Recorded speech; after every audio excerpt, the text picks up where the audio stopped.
কোনোভাবে রাসূল সাল্লাল্লাহু আলাইহি ওয়াসাল্লাম রাখতেন না। নিজের উপর অত্যাচার আসলে রাসূল সাল্লাল্লাহু আলাইহি ওয়াসাল্লাম রাগেন নাই। আনাস রাদিয়াল্লাহু তাআলা আনহু আল্লাহ রাসূলের খাদেম ছিল। উনি বললেন, কুনতু আমশি মা রাসূলিল্লাহ, আমি একবার রাসূল সাল্লাল্লাহু আলাইহি ওয়াসাল্লামের সাথে কোথাও যাচ্ছিলাম। ওয়া আলাইহি বুরদুন নাজরানি, তখন রাসূল সাল্লাল্লাহু আলাইহি ওয়াসাল্লামের গায়ে ছিল নাজরান থেকে আনা একটা চাদর। আপনারা চাদর পরেন না শীতকালে? রাসূল সাল্লাল্লাহু আলাইহি ওয়াসাল্লাম চাদর পরতেন। রাসূল সাল্লাল্লাহু আলাইহি ওয়াসাল্লাম নাজরান দেশ থেকে আনা একটা চাদর পরেছেন, গলিজুল হাশিয়া, যেই চাদরের এই কর্নারের ডিজাইনটা ছিল খসখসে।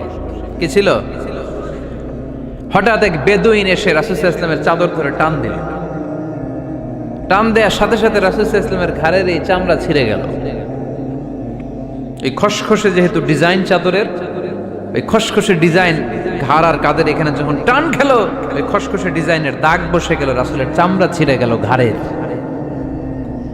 সে টান দিয়ে বলে, ইয়া মুহাম্মদ মুরলি মিন মালিল্লাহ, আসছে ভিক্ষা করতে। মূলত ভিক্ষা চাওয়ার ডিজাইন দেখছেন? যার কাছে ভিক্ষা চাবে চাদর ধরে টান। এসে বলে, বেদুইন তো, এদের মধ্যে সভ্যতা ছিল না। ইয়া মুহাম্মদ, ও মুহাম্মদ মুরলি মিন মালিল্লাহ, ও মুহাম্মদ আমার খাওয়ার মতো টাকা নাই, তুমি আদেশ করো বাইতুল মাল থেকে যেন আমারে কিছু টাকা দেয়। আসছে ভিক্ষা করতে। ভিক্ষা করতে আইসা চাদর ধরে দিছে টান, ঘাড়ের চামড়া ছিঁড়ে গেছে। রাসূল সাল্লাল্লাহু আলাইহি ওয়াসাল্লাম ব্যথা পেয়েছেন। ফালতাফাতা ইলাইহি রাসূলুল্লাহ, আল্লাহ রাসূল সাল্লাল্লাহু আলাইহি ওয়াসাল্লাম তার দিকে তাকালেন, তাকিয়ে ফাদহিক, একটা মুচকি হাসি দিলেন। আমি রাস্তা দিয়ে চাদর গায়ে দিয়ে হাঁটতেছি, এক ফকির আইসা কয়, ভিক্ষা দেন, টাকা দেন বলে আমার চাদর টান দিছে, আর ওই চাদরে আমার ঘাড়ের চামড়া ছিঁড়ে গেছে। কি করব আমি? আপনি কি করবেন? হ্যাঁ, কোনি? আচ্ছা, তা আমরা ঠিকই ওরে ধরে মাইর দিতাম, তাই না? আজকে ওর একদিনকে আমার একদিন ভর্তা বানায় ফেলতাম ওরে পিটায়, রাগের চোটে, ঠিক কিনা? আল্লাহ রাসূল সাল্লাল্লাহু আলাইহি ওয়াসাল্লাম try to think about it, try to ponder on the story. এই moral of the story কি? রাসূল সাল্লাল্লাহু আলাইহি ওয়াসাল্লামের প্রফেটিক স্টোরি থেকে আপনাকে ভাবতে হবে। ভিক্ষা করতে এসে চাদর ধরে টান দিয়ে ঘাড়ের চামড়া ছিঁড়ে ফেলেছে, রাসূল তাকিয়ে মুচকি হাসি দিলেন। মুচকি হাসি দিয়ে বললেন, যাও বাইতুল মাল থেকে কিছু সম্পদ ধরে দিয়ে দাও। কি নবী ছিলেন! তার মানে উনার গায়ে যত আঘাতই আসতো কখনো উনি রাখতেন, তবে মাঝে মাঝে রাখতেন। যদি আল্লাহর বিধান লঙ্ঘিত হতো তখন বিশ্বনবী রেগে যেতেন। আল্লাহর জমিনে আল্লাহর বিধান লঙ্ঘিত হলে এই লোকটা রেগে যেতেন, প্রিয় নবী, তখন সহ্য করতেন না। এক সাহাবী এসে বললেন, ইয়া রাসূলুল্লাহ, এমন ইমাম পাঠিয়েছেন আমাদের এলাকায়, বড় বড় সূরা দিয়ে নামাজ পড়ায়, এত বড় সূরা দিয়ে পড়ে, তার পিছনে দাঁড়িয়ে থাকার ক্ষমতা আমার নাই। এই কথা শুনে বিশ্বনবী রেগে গেলেন, কারণ ইসলামের বিধান এখানে লঙ্ঘিত হচ্ছে, ঠিক কিনা? এত রাগলেন, চেহারা আগুনের গোলার মতো লাল হয়ে গেল। ওই সাহাবীকে ডেকে পাঠিয়ে ধমকালেন, খবরদার, তোমরা মানুষকে দিন থেকে ভাগিও না, সহজ করে ইসলামকে উপস্থাপন করো। জামাতের ইমামতির চান্স পেলে লম্বা কেরাত পড়ো না, একটা মিডিয়াম স্ট্যান্ডার্ড রেখে কেরাত পড়বা, কারণ তোমার পেছনে অসুস্থ লোক থাকতে পারে, মুসল্লি, মুসাফির থাকতে পারে, তাই না? আবার মদিনাতে বনু মাখজুমিয়া গোত্রের এক নারী চুরিতে ধরা পড়ল। কিসে? চুরির বিধান কি? السارق والسارقة فاقطعوا أيديهما جزاء بما كسبا نكالا من الله والله عزيز حكيم। চোর বা চুন্নি দামি কোনো জিনিস যদি চুরি করে নেয় তাহলে তার হাত কেটে দাও। If anyone steal something precious from the society, the government should cut down his right hand. Government কাটবে, আপনি কাটেন না। আবার মুরগি একটা চুরি করছে, দইরা রামদা দিয়ে এক কোপ, এরকম করা যাবে না, ওটা গভর্নমেন্ট করবে। তো রাসূল সাল্লাল্লাহু আলাইহি ওয়াসাল্লাম ছিলেন চিফ অফ দা গভর্নমেন্ট, রাসূল সাল্লাল্লাহু আলাইহি ওয়াসাল্লাম ডান হাত কেটে দিবে। কিন্তু যেই মেয়েটা চুরি করছে এলাকার খুব সম্ভ্রান্ত বংশের মেয়ে, অনেক সময় হয় না এমপির মেয়ে, চেয়ারম্যানের মেয়ে, বড় বিজনেস ম্যাগনেটের মেয়ে, ছেলে অন্যায় করে ফেলছে একটা, আছে না নাই? এখন সাহাবীরা দেখলেন মদিনায় যদি বিশ্বনবী এই চুরির বিচার কার্যকর করে মেয়েটার হাত কেটে দেয়। এই মেয়েটার সম্ভ্রান্ত বংশের লোকেরা বিশ্বনবীর উপর চড়াও হবে, নতুন করে দাঙ্গা বাঁধবে। সবাই যে বিশ্বনবীর কাছে বলবে, কিন্তু কেউ সাহস পায় না। উসামা বিন যায়েদ বিশ্বনবীর ভালোবাসা বড়ই পছন্দ করতেন বিশ্বনবী। সাইয়েদনা উসামা বিন যায়েদ রাদিয়াল্লাহু তাআলা আনহুকে সবাই বললেন, উসামা তুমি যাও, তোমারে বিশ্বনবী বড্ড ভালোবাসে, তুমি বললে তোমার কথা নবী ফিরাবে না। সাইয়েদনা উসামা যে বললেন, ইয়া রাসূলুল্লাহ, সবাই মিলে আমারে পাঠিয়েছে যেন আমি সুপারিশ করি। যদিও বনু মাখজুমিয়া গোত্রের মেয়েটা চুরিতে ধরা পড়েছে, মেয়েটা আসলেই চোর, চুরি করেছে, কিন্তু বড় একটা বিষয়কে খেয়াল করে নবী সবার সুপারিশের কারণে এই মেয়েটার হাত আপনি কেটে দিয়েন না। এই কথা বলার সাথে সাথে বিশ্বনবীর চেহারাটা আগুনের গোলার মতো লাল হয়ে গেল। খেপে গেলেন বিশ্বনবী, রেগে গেলেন, আর বললেন, এত বড় সাহস কোত্থেকে পেলে উসামা? এটা তো আল্লাহর আইন, চোর চুরি করলে হাত কাটো কার আইন? বাংলাদেশে যদি এই আইন চালু হয়, চোর খুঁজে পাওয়া যাবে? দেশের টাকা যারা চুরি করে এদেরকে পাওয়া যাবে? পেঁয়াজের দাম যারা বাড়ায় এদের খুঁজে পাওয়া যাবে? মজুদদারদেরকে আর খুঁজে পাওয়া যাবে না, সব চোর মানুষ হয়ে যাবে, ঠিক কিনা? একটা বিচার যদি করে, সরাসরি সম্প্রচার, সব টিভিতে লাইভ ব্রডকাস্ট আমরা দেখলাম চোরের হাত কাটতেছে কিভাবে, এরপরে চুরি করার আগে 10 বার ওর আত্মা কেঁপে উঠবে। রাসূল সাল্লাল্লাহু আলাইহি ওয়াসাল্লাম বললেন, এটা আল্লাহর আইন, কেমন করে তুমি সুপারিশ করো আল্লাহর আইন থামানোর জন্য? লাউ কানা ফাতিমাতু বিনতে মুহাম্মাদিন সারাকাত লাকাতা মুহাম্মাদুন ইয়াদাহা।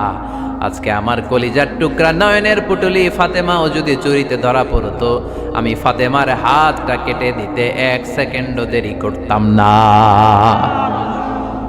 আমার মেয়ে ফাতেমাও যদি চুরি করতো, আমি হাত কেটে দিতে দেরি করতাম। রেগে যেতেন প্রচন্ড, এমনি রাখতেন না। কেউ আক্রমণ করলে ব্যথা দিলে, কষ্ট দিলে রাখতেন না। কিন্তু আল্লাহর জমিনে আল্লাহর বিধান যখন লঙ্ঘিত হতো, আল্লাহ রাসূল সাল্লাল্লাহু আলাইহি ওয়াসাল্লাম রেগে যেতেন। তাহলে কোথায় রাগ করবেন আর কোথায় করবেন না বোঝা গেছে তো? সব জায়গায় রাগ করা যাবে? এজন্য মুত্তাকিনদের 2 নাম্বার বৈশিষ্ট্য, ওয়াল কাযিমিনাল গায়যা। মুত্তাকিনরা রাগ দেখায় না, মেজাজ দেখায় না, বরং মুত্তাকিন বান্দারা আল্লাহর খুশির জন্য নিজের রাগ আর ক্রোধকে নিয়ন্ত্রণ করে। রাসূল সাল্লাল্লাহু আলাইহি ওয়াসাল্লাম আল্লাহর বিধান লঙ্ঘিত হলেই রেগে যেতেন, এছাড়া রাখতেন না। একবার তাহাজ্জুদের সময় সাইয়েদনা আলী রাদিয়াল্লাহু তাআলা আনহু আর ফাতেমা রাদিয়াল্লাহু তাআলা আনহাকে ডাকতে গেলেন তাহাজ্জুদ পড়ার জন্য। কিসের জন্য? যে ডাকলেন, দরজায় কড়া নাড়লেন, আলী ওঠো, ফাতিমা ওঠো। কিন্তু সাইয়েদনা আলী রাদিয়াল্লাহু তাআলা আনহু বললেন, কি জন্য উঠবো? আল্লাহ রাসূল সাল্লাল্লাহু আলাইহি ওয়াসাল্লাম বললেন, তাহাজ্জুদের জন্য। আলী রাদিয়াল্লাহু তাআলা আনহু একটু কৌশল করে বললেন, আমাদের রুহু তো আল্লাহর হাতে। রুহু কার হাতে? আল্লাহ যখন রুহু ফিরাই দিবে তখন ঠিকই উঠবো, পড়বো তাহাজ্জুদের নামাজ, পড়বো, রুহুটা ফিরে আসুক, পড়বো। একটু কৌশল করলেন। তো রাসূল সাল্লাল্লাহু আলাইহি ওয়াসাল্লাম এই কৌশলটারে পছন্দ করলেন না। রাসূল চাইছেন আমি বলা মাত্রই যেন উঠে যায়। রাসূল সাল্লাল্লাহু আলাইহি ওয়াসাল্লাম তখনও রেগে গেলেন। বুখারীর বর্ণনা, তিনি ফিরে আসতেছিলেন আর রাগে নিজের রানের মধ্যে চাপড়াচ্ছিলেন এরকম, ওয়াকার আল ইনসানু আকসারা শাইইন জাদালা। আরে মানুষ কত ঝগড়া করতে জানে, আরে মানুষ কত তর্ক করতে জানে, মানুষ যে কত ঝগড়া করে, মানুষ যে কত তর্ক করে, নিজের উপর নিজে ঝাল মিটাচ্ছিলেন রানের মধ্যে চাপড়াতে চাপড়াতে। সুবহানাল্লাহ পড়ে। আক্রমণ করলে রাখতেন না, ওটের নারী ভুঁড়ি চাপিয়ে দিলে রাখতেন না, কিন্তু ধর্মীয় বিধান লঙ্ঘিত হলে বিশ্বনবী রেগে যেতেন, চিল্লায় এখন সুবহানাল্লাহ। এজন্য মুত্তাকিদের 2 নাম্বার বৈশিষ্ট্য, আল কাযিমিনাল গায়দ, রাগকে সংবরণ করতে হবে, রাগ দেখানো যাবে না। রাগ দেখাবেন, কি করবেন? নিয়ন্ত্রণ করব, একজন নিয়ন্ত্রণ করবে শুধু, আর আপনারা কোপায় ফেলাইবেন সব। মাশাআল্লাহ। আরে বলো কি করবা? এভাবেই তো সমাজ পরিবর্তন হয়। শুনতে হবে তো আমার কথা, শুনতে হবে, জানতে হবে, দেন মানতে হবে। পরিবর্তনটা আস্তে আস্তে হয়। এই গুণে ধরা সমাজ এমনি নষ্ট হয় নাই, দীর্ঘদিনে নষ্ট হয়েছে। এটা ঠিক করতে হইলে আমাদের দীর্ঘ সময় লাগবে, দীর্ঘদিন লাগবে, অনেক ঘাম ঝরাতে হবে, অনেক পথ যেতে হবে, মাইলস টু গো, ঠিক কিনা? তাহলে রাগ দেখানো যাবে না। রাগকে কি করব? কন্ট্রোল করব। সবাই রাজি? যারা হাত তুলছিলা যে আমার রাগ বেশি, তোমাদের জন্য tips, how to control anger, কিভাবে এই রাগ কমাতে হয়। আল্লাহ রাসূল সাল্লাল্লাহু আলাইহি ওয়াসাল্লাম এটাও শিখাই দিছে। শুধু হুজুরে কইছে সুবহানাল্লাহ। সুবহানাল্লাহ বললে কি গুনাহ হবে? একবার সুবহানাল্লাহ পড়লে আকাশের জমিনের মাঝখানে সব ফাঁকা জায়গাটা সওয়াব দিয়ে ওই সওয়াব আল্লাহ আপনার আমলনামায় ঢুকায় দিবে। খুব চালাক এই এলাকার লোকেরা, সওয়াবের কথা শুই না, লাভ শুই না। সুবহানাল্লাহ, লাভ আছে যেখানে আমরা আছি। তো হাউ টু কন্ট্রোল অ্যাঙ্গার, কিভাবে রাগ থামাবো? যেহেতু মুত্তাকিনদের 2 নম্বর বৈশিষ্ট্য ওয়াল কাযিমিনাল গায়জ, মুত্তাকিদের বৈশিষ্ট্য তারা রাগকে নিয়ন্ত্রণ করে। আল্লাহ রাসূল শিখাই দিলেন, 4টা পদ্ধতি শিখালেন রাগ কমানোর।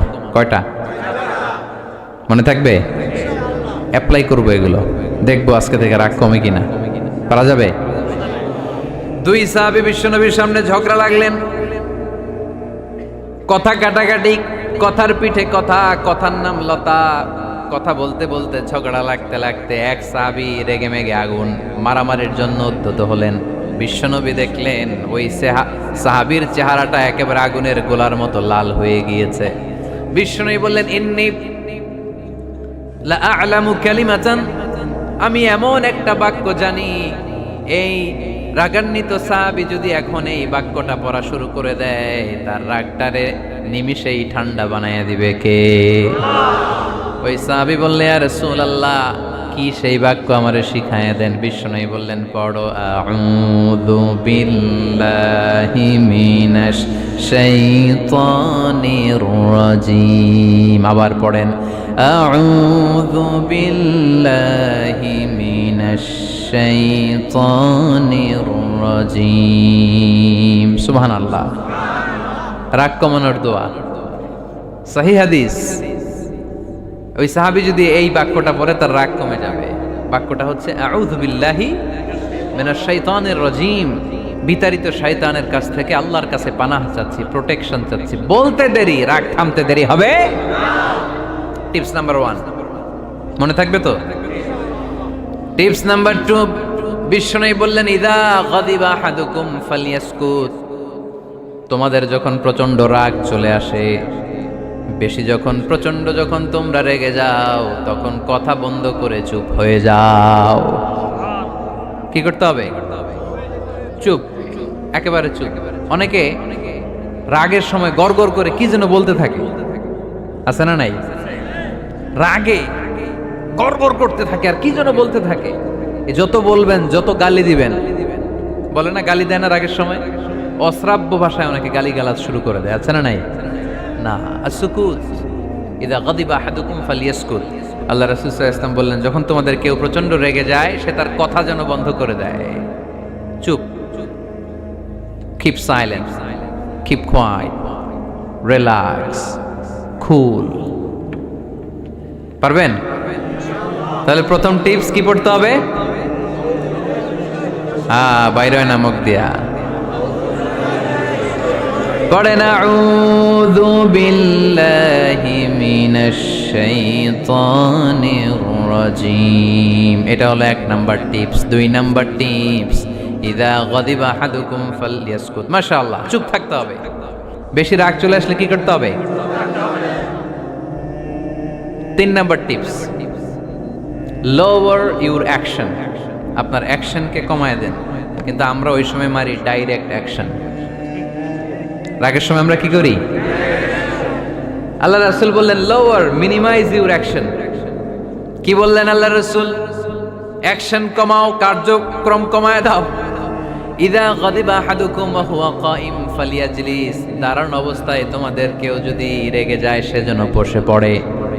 ফাইন যাহাবা আনহুল গাদাবু ওয়া ইল্লা ফালিয়াত্তাজি, কেউ যদি দাঁড়ানো অবস্থায় রেগে যায়, সেজন্য বসে পড়ে।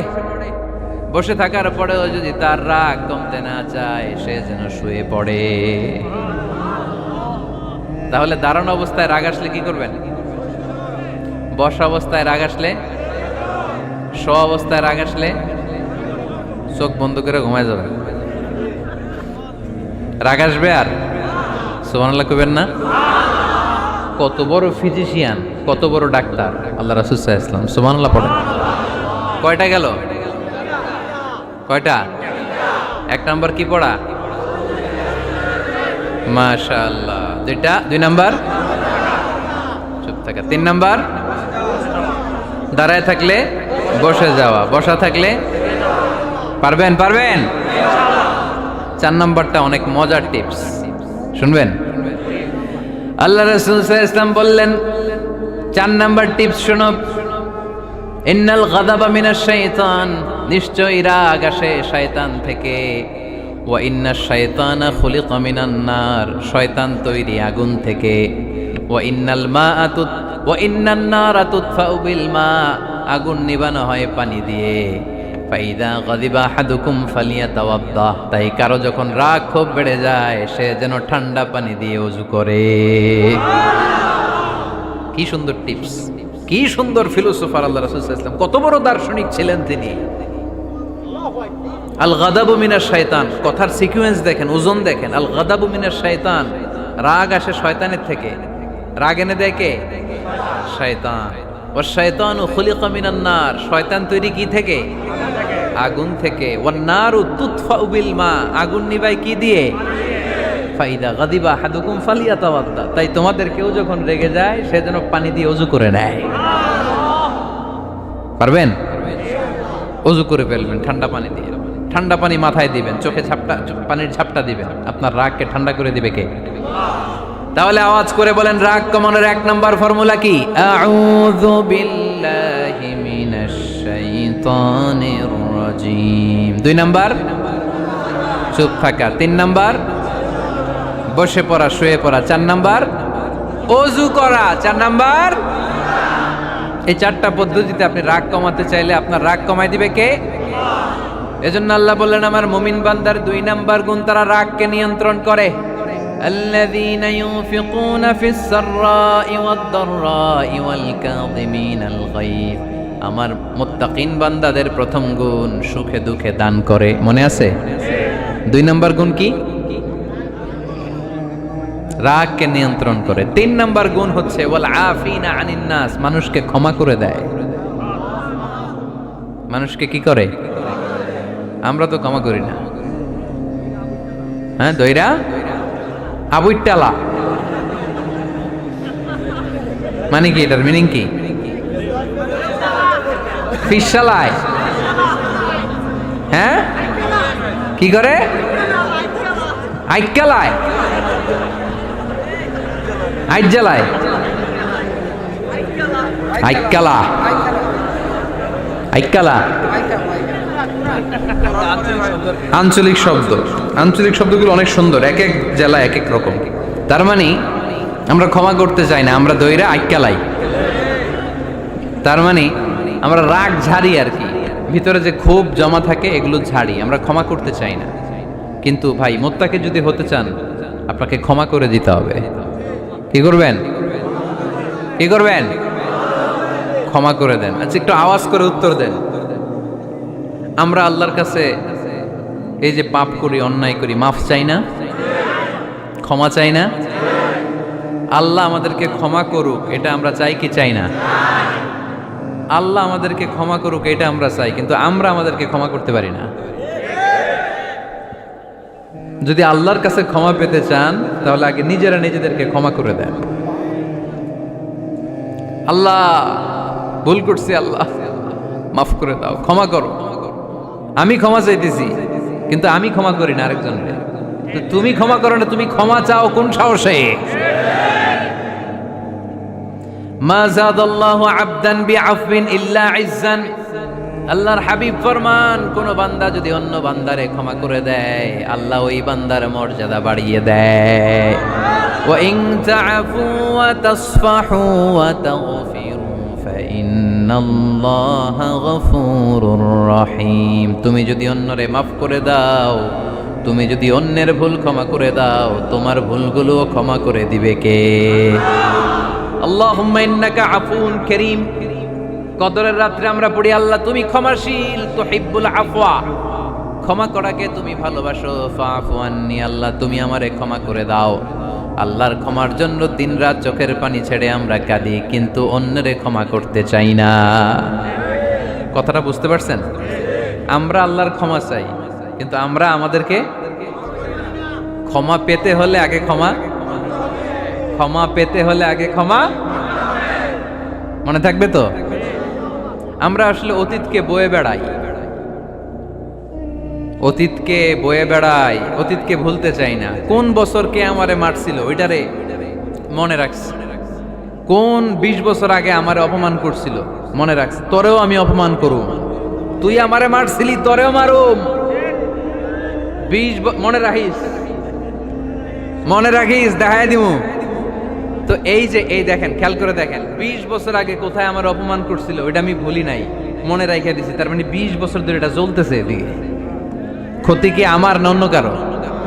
এগুলো ভিতরে জ্বলে, প্রতিহিংসার আগুন আপনারে জ্বালিয়ে দিবে, প্রতিশোধ নেয়ার আগুন দিনকে দিন আপনারে জ্বালায়। আপনি যদি একদিন ওরে অপমান করেন, মারেন, ও একদিন জ্বলবে, মরবে, কিন্তু প্রতিদিন আপনি জ্বলবেন। চিল্লা এখন ঠিক কিনা?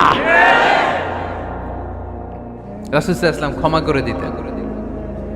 মক্কা বিজয়ের দিন সব কাফির মুশরিক গুলো আল্লাহ রাসূল সাল্লাল্লাহু আলাইহি ওয়াসাল্লামের পায়ের সামনে থার করে কাঁপছিল। সবাই ভেবেছে আমরাও যেরকম পাষাণ, মুহাম্মদ মনে হয় তাই করবে, আমাদেরকে এবার কচুকাটা করবে। আল্লাহর রাসূল মক্কার কাফির মুশরিকদের এই দৃশ্য দেখে ঘোষণা দিয়ে দিলেন, ইযহাবু লা তাসরিবা আলাইকুমুল ইয়াউম, আজকে তোমাদের উপর আমার কোনো প্রতিশোধ নাই। ইযহাবু ফাআনতুমুত তালাকা, আমি তোমাদেরকে স্বাধীন করে দিলাম। ঐতিহাসিকরা বিশ্বনবীর এই বিশাল দিলদরিয়া দেখে অবাক হয়েছে। তারা বলতে বাধ্য হয়েছে, in the long history of the world there is no instance of magnanimity and forgiveness which was showed by Muhammad sallallahu, when all of his enemies laid under his feet and he forgave them one and all. পৃথিবীর ইতিহাসে ক্ষমার এরকম নজির কোনো মানুষ দেখাতে পারে নাই। যখন তার ঘোর শত্রুরা তার পায়ের সামনে বসে থার করে কাঁপছিল, তিনি চাইলেই পিষে মারতে পারতেন, কিন্তু তা না করে তিনি ক্ষমা করে দিয়েছেন। এজন্য কি করবেন? ওয়ালা আফিনা আনিন নাস, মুত্তাকি বান্দার 3 নাম্বার বৈশিষ্ট্য, মুত্তাকি বান্দারা ক্ষমা করে দেয়। তারা মনের মধ্যে হিংসা, রাগ এগুলো পুষে রাখে না। সুবহানাল্লাহ পড়েন। যারা ক্ষমা করে এরা অনেক ভালো থাকে ভাই, জানেন? আপনি ক্ষমা করে দিলে আপনি শান্তিতে থাকবেন। আপনি যদি আপনার ব্যাড এক্সপিরিয়েন্স, তিক্ত অভিজ্ঞতা, কে আপনারে গালি দিছিল, কষ্ট দিছিল, সবসময় এগুলো বয়ে বেড়ান, it will burn yourself inside. এগুলো আপনার ভিতরে জ্বালায় পড়ে ছারখার করে দিবে। আর যদি ভুলে যান, জায়গায় মাফ করে দেন, তাহলে শোধবোধ সব শেষ। আমি আছি শান্তিতে, ঠিক কি না? আমরা শান্তি চাই কি চাই না? আমরা অতীতের এই কষ্ট বুকে নিয়ে আর চলতে চাই? সমাধান একটাই, ক্ষমা করে দেন। স্ট্যামফোর্ড ইউনিভার্সিটি, ক্যালিফোর্নিয়ার স্ট্যামফোর্ড ইউনিভার্সিটির একজন প্রফেসর ফ্রেডরিক লাস্কিন, ওনার একটা আর্টিকেল আমি পড়েছি। ওখানে উনি গবেষণা চালিয়েছেন, অনেক মানুষের মধ্যে গবেষণা চালিয়ে দেখেছেন যে যারা অন্যরা ক্ষমা করতে পারে না, এদের রোগবালাই বেশি, কষ্ট বেশি, আর যারা সহজে ক্ষমা করে দেয় এরা সবসময় শান্তিতে থাকে। এটা পরীক্ষিত, এটা ওনার একটা রিসার্চ। এরপর আমেরিকাতে একটা স্টেট আছে ম্যাসাচুসেট। এই ম্যাসাচুসেট জেনারেল হসপিটালে একজন পৃথিবী বিখ্যাত সাইকিয়াট্রিস্ট বসে, মনোবিজ্ঞানী, নাম হচ্ছে প্রফেসর হারবার্ট বেনসন। এই হারবার্ট বেনসন উনিও ওনার সব রোগীদেরকে দিয়ে একটা ফর্ম পূরণ করায়। সেখানে উনি কিছু কোশ্চেনার ছুড়ে দেয়, প্রশ্ন করে আর উত্তর নেয়। পরে জরিপ করে উনি দেখতে পেয়েছে ওনার যে সমস্ত রোগীরা মনের ভিতরে রোগ, এই রাগ, এই ক্ষোভ, এই হিংসা বিদ্বেষ এগুলো অন্তরে পুষে রেখেছে, এদের স্ট্রোক করার এবং হার্ট অ্যাটাক করার রেটিংটা বেশি। এরা মেন্টাল স্ট্রেসে ভোগে বেশি। আর যারা সহজে ক্ষমা করে দেয়, মাফ করে দেয়, এদের মধ্যে এই রোগ বালাই নাই। যেরকম সুবহানাল্লাহ। এজন্য আল্লাহ বললেন মুত্তাকিনদের 3 নাম্বার বৈশিষ্ট্য, মুত্তাকিনরা আল্লাহর কাছে যেমনি ক্ষমা চায়, তারা নিজেরাও অন্যদেরকে তেমনি ক্ষমা করে দেয়। ওয়াল আফিনা আনিন নাস, আজকে থেকে আমরা মানুষের ক্ষমা করে দিব। কারো জন্য অন্তরে কোনো হিংসা বিদ্বেষ পুষে রাখা যাবে? অনেকে এগুলোর ভুলতে চায় না, পেলে পুষে বড় করে, আর ভিতরে খালি জ্বলে। ভিতরে কি করে? এই জ্বালাও পোড়াও আমরা বয়ে বেড়াতে চাই না। মুসনাদে আহমদ ইবনে হাম্বলের হাদিস, চমৎকার একটা ঘটনা। কানগুলো খরগোশের কানের মতো খাড়া করে শোনেন। আল্লাহ রাসূল সাল্লাল্লাহু আলাইহি ওয়াসাল্লাম কোন একটা মজলিসে একজন আনসারী সাহাবীর ব্যাপারে ঘোষণা দিল, বলল এখন যে সাহাবী এসে বসবে সে সাহাবী জান্নাতি। আনসারী সাহাবী এসে বসলো, সবাই তো অবাক, আমাদের কারো ব্যাপারে বিশ্বনবী এই কথা বলল না, এই আনসারী সাহাবী জান্নাতি। আবার কয়েকদিন পরে আরেকটা মজলিসে বিশ্বনবী আবার ঘোষণা দিলেন, এই মুহূর্তে এমন একজন সাহাবী এসে এইখানে বসবে, এই সাহাবীটা জান্নাতি। সবাই খেয়াল করে দেখলো, আগের মজলিসে যেই লোকটাকে বিশ্বনবী জান্নাতি বলে ঘোষণা দিয়েছে, আজকেও ওই সাহাবী এসে ওই জায়গায় বসেছে। তৃতীয় দিন আবার বিশ্বনবী বললেন, এখন একজন সাহাবী এখানে এসে বসবে, সে জান্নাতি। সবাই খেয়াল করে দেখলো, ওই সাহাবীটাই আবার এসে বসেছে।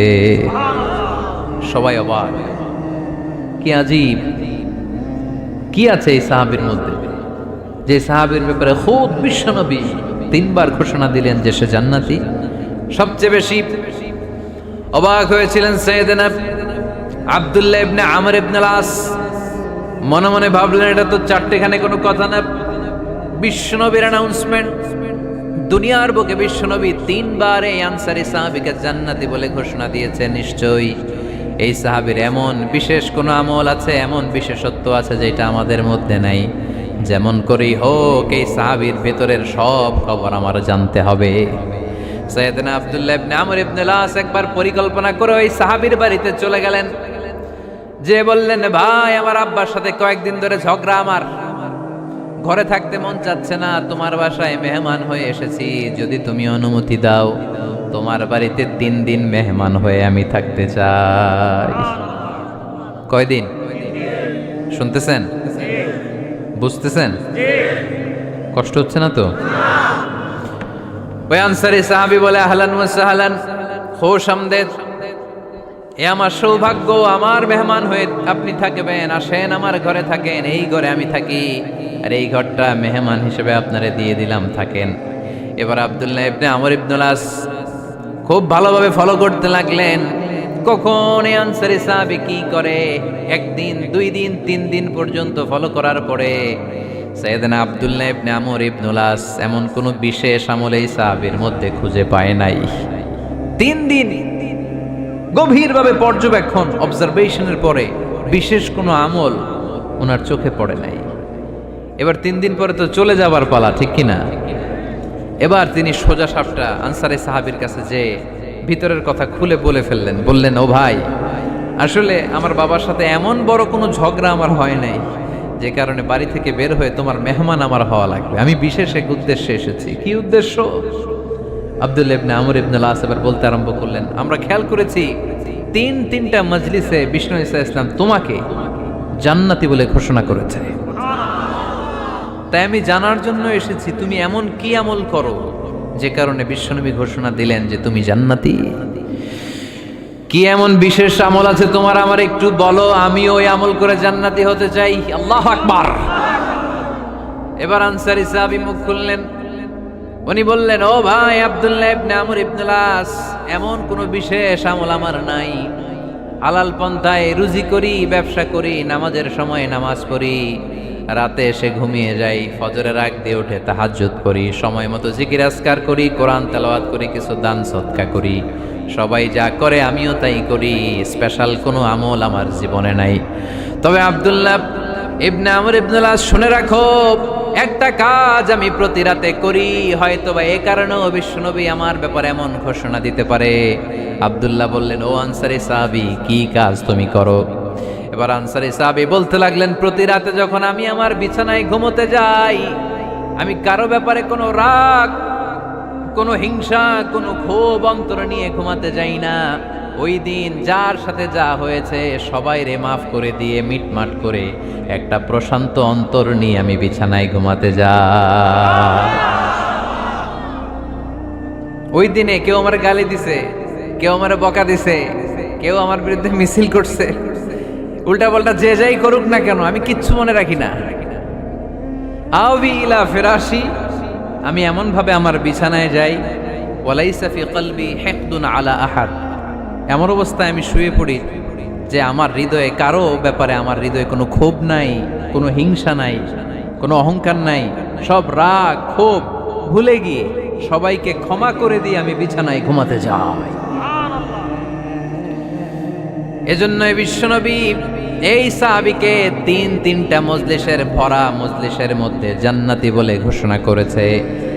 এই হাদিস থেকে শিক্ষা হলো, আমরাও যদি প্রতি রাতে বিছানায় ঘুমোতে যাওয়ার আগে সবাইরে মাফ করে দিয়ে মনের যত ক্ষোভ জ্বালা যন্ত্রণা আছে সব ভুলে যে বিছানায় ঘুমাতে পারি, এই সাহাবীর মতো আমাদেরকেও জান্নাতি হিসেবে কবুল করবে কে? পারবেন আজকে থেকে? বিছানায় যাওয়ার আগে কি করবেন? আজকে সবাইরে মাফ করে দেব। যে আমার উপর জুলুম করছে ওই বিচার আল্লাহ করবে। কে কি বললো ওটা দেখার দরকার নেই। কারো ব্যাপারে কোনো ক্ষোভ, কোনো তিক্ত অভিজ্ঞতা, জ্বালা যন্ত্রণা অন্তরে রাখবেন? রাখলে লাভ না লস?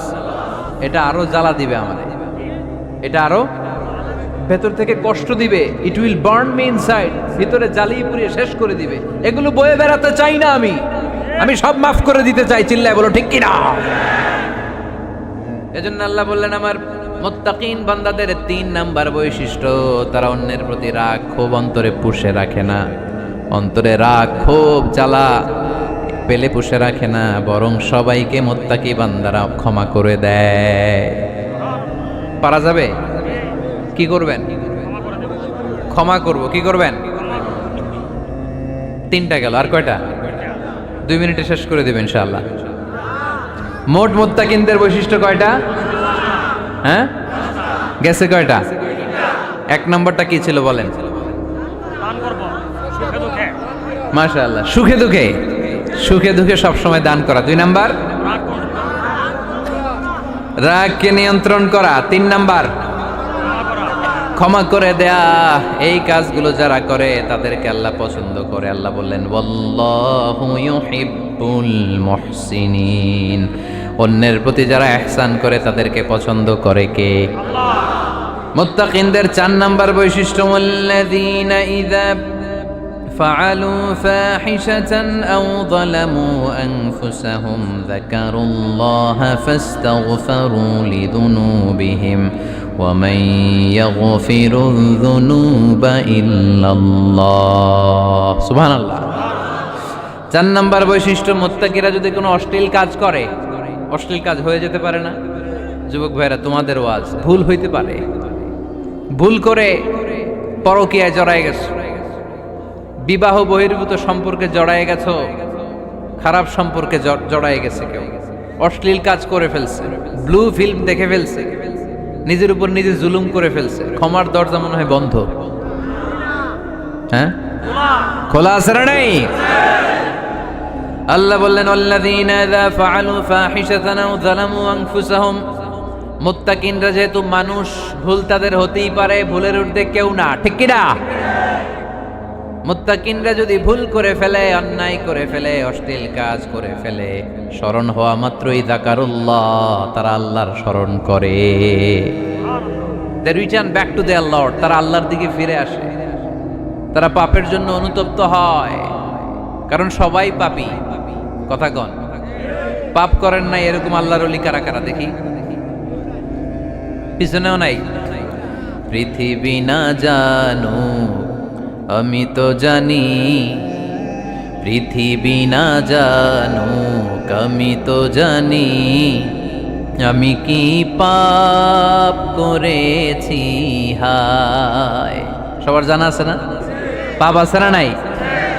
আমার পাপের করলে বিচার, বাঁচার আমার নাই উপায়, দয়াময় প্রভু মাফ করো আমায়, মাফ করো আমায়। পড়েন আমিন। তার মানে মুত্তাকিনদের 4 নাম্বার বৈশিষ্ট্য, মুত্তাকিরা যদি কোনো পাপ করে ফেলে, যাকারুল্লাহ, সাথে সাথে স্মরণ করে কারে? অনুতপ্ত হয়। ফাস্তাগফারু লিযুনুবিহিম, তারা তাদের পাপের জন্য আল্লাহর কাছে ক্ষমা চায়। ভুল আমাদের হতে পারে, সবাই পাপী, পাপীর ঘরের পাপী, ঠিক কিনা? আমি পাপী, আমার বাবা পাপী, আমার দাদা, আমার 14 গোষ্ঠী পাপী। কিন্তু এই পাপীদের মধ্যে বিষ্ণু বলেন শ্রেষ্ঠ পাপী ওই পাপী যেই পাপী পাপ করার পরে তওবা করে কার কাছে? মুত্তাকিদের ভুল হতে পারে, যেহেতু মানুষ যদি ভুল করে ফেলে তারা অনুতপ্ত হয়, আল্লাহর কাছে ক্ষমা চায়, কারণ তারা জানে ওয়া মাইয়া গফিরুয যুনুবা ইল্লাল্লাহ। মুত্তাকিরা জানে আল্লাহ ছাড়া ক্ষমা করার কেউ নাই। আমাদেরকে মাফ করে কে? ক্ষমা করে কে? যদি ভুল হয়ে যায়, অন্যায় হয়ে যায়, পাপ হয়ে যায়, চোখের পানি ছেড়ে দিয়ে আল্লাহরে ডেকে বলেন, আল্লাহ আমি ছাড়া তোমার গোলামের অভাব নাই, আমি ছাড়া তোমার বান্দার অভাব নাই, আমি ছাড়া তোমার অনেক বান্দা, কিন্তু তুমি ছাড়া আমার কোনো রব নাই। আমি ছাড়া তোমার বান্দা বান্দির অভাব দুনিয়ার বুকে নাই, কিন্তু তুমি ছাড়া আমার দ্বিতীয় কোনো রব আছে নাকি? দুনিয়ার বুকে কারো কাছে যদি কোনো জিনিস নিয়ে যাই, ফিরিয়ে দিলে আরেকজনের কাছে যাওয়া যায় কি যায় না? কারো কাছে কিছু চাইলাম দিল না, অন্যের কাছে যে চাওয়া যায় কি যায় না? কিন্তু আল্লাহর কাছে যখন ক্ষমা চাই, আল্লাহ যদি আমাদেরকে ফিরিয়ে দেয়, অন্য কারো কাছে যে চাওয়ার সুযোগ আছে নাকি? কারণ আমাদের রব একজন, সেজদা দেয় একজন রে, চিল্লায় বলতে হবে তিনি কে? وَمَن يَغْفِرُ الذُّنُوبَ إِلَّا اللَّهُ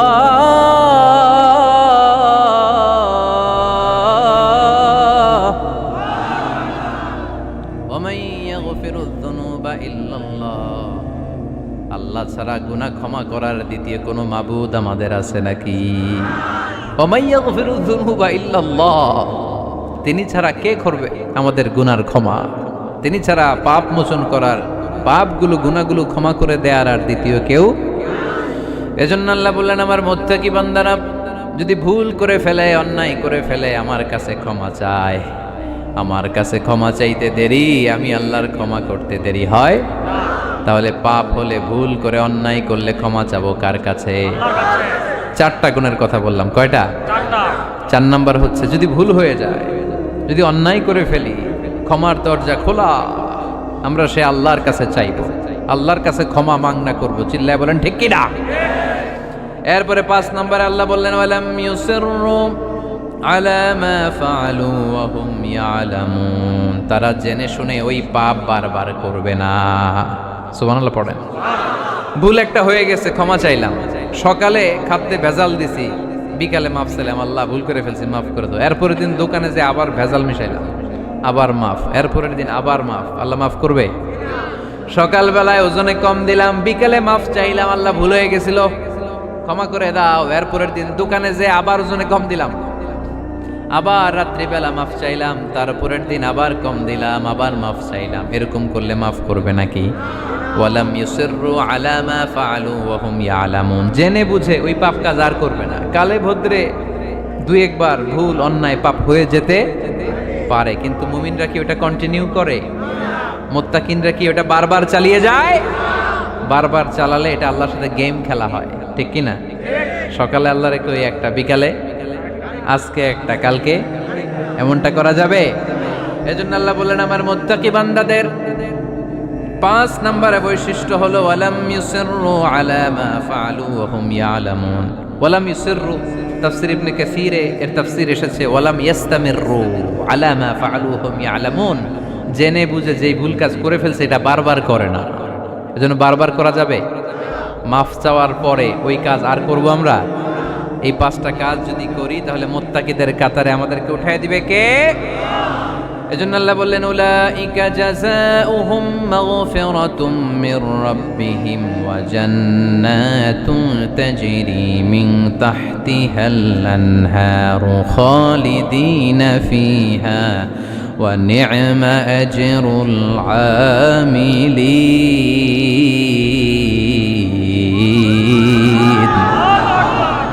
আল্লাহ বললেন, আমার মুত্তাকি বান্দাদের এই 5টা বৈশিষ্ট্য যদি কারো মধ্যে থাকে, তাদেরকে আমি ক্ষমাও করে দেব, জান্নাতও দিয়ে দেব। ডানে যাব না বায়ে? আরো জোরে। ডানে না বায়ে? ডানে আছে ক্ষমা আর জান্নাত। ডানে কি? বায়ে আছে আল্লাহর রাগ আর জাহান্নাম। তাই সিদ্ধান্ত আমরা নিয়েছি, বাম দিকে আমরা যাব না, ডান দিকে যাব। ডান দিকে গেলে ক্ষমাও পাওয়া যাবে, জান্নাত পাওয়া যাবে, কিন্তু কাজ করতে হবে কয়টা? 1 নাম্বার সুখে দুঃখে দান করা, 2 নাম্বার রাগকে নিয়ন্ত্রণ করা, 3 নাম্বার মানুষকে ক্ষমা করা, 4 নাম্বার ভুল হলে আল্লাহর কাছে তওবা করা, 5 নাম্বার ওই পাপের কাজ বারবার না করা। ভুল একবার হতে পারে, 2 বার হতে পারে, বারবার ভুল মুত্তাকিরা করে না, ঠিক কি না? এই 5টা কাজ করলে মুত্তাকি বানাবে কে? মনে থাকবে? মনে থাকবে সবার? যেই কোনো অবস্থায় একটু দেয়ার অভ্যেস করা যাবে? রাগটার একটু নিয়ন্ত্রণ করা যায় না? করা যাবে? আর অন্যের ব্যাপারে কোনো ক্ষোভ, হিংসা, বিদ্বেষ নিয়ে আমরা রাতে ঘুমোতে যেতে চাই না, ভুলে গেলাম আমরা সব। পারবেন তো? ভুল হলে ক্ষমা চাবো কার কাছে? যেই কাজের জন্য ক্ষমা চাইলাম জীবনে কোনোদিন আর ওই কাজ করব। আল্লাহ আমাদের সবাইকে কথাগুলো বুঝার ও আমল করার তৌফিক দান করুক। এই উঠছে কে কে দেখি? লক্ষ্মীপুরের লোক তো অনেক দুষ্ট দেখি। লক্ষ্মীপুরের লোক তো লক্ষ্মী হইতে হবে। এগুলো কি? প্রশ্নের জন্য আমার আলাদা দাওয়াত দিয়েন। এই প্রশ্নে আধা ঘন্টা লাগবে। যেটা বলছি এটা ফিনিশিং দেয় নাই তো এখনো, এই অর্ধেক ভুলে যাবে আপনার প্রশ্নের উত্তর শুনলে। মুত্তাকিদের বৈশিষ্ট্য কয়টা মনে থাকবে? ভাবিরে যে শোনাইতে পারবেন? পারাম পারাম মানে পারবো। তো এই 5টা বৈশিষ্ট্য যদি থাকে তাহলেই আমরা মুত্তাকি। তাহলেই আমাদের জন্য ক্ষমা রেডি রাখবে কে? জান্নাত রেডি রাখবে কে? প্রথম গুণ আমি বলেছিলাম, দান করব আমরা সুখে দুঃখে। রাগকে নিয়ন্ত্রণ করব, 2 নাম্বার মানুষকে ক্ষমা করে দেব, 4 নাম্বার ভুল হতে পারে, মাফ চাবো কার কাছে? কিন্তু ওই ভুল বারবার করব। মনে থাকবে সবার? আল্লাহ আমাদের সবাইকে কথাগুলো বুঝার ও আমল করার তৌফিক দান করুক। আমরা পড়ি আমিন।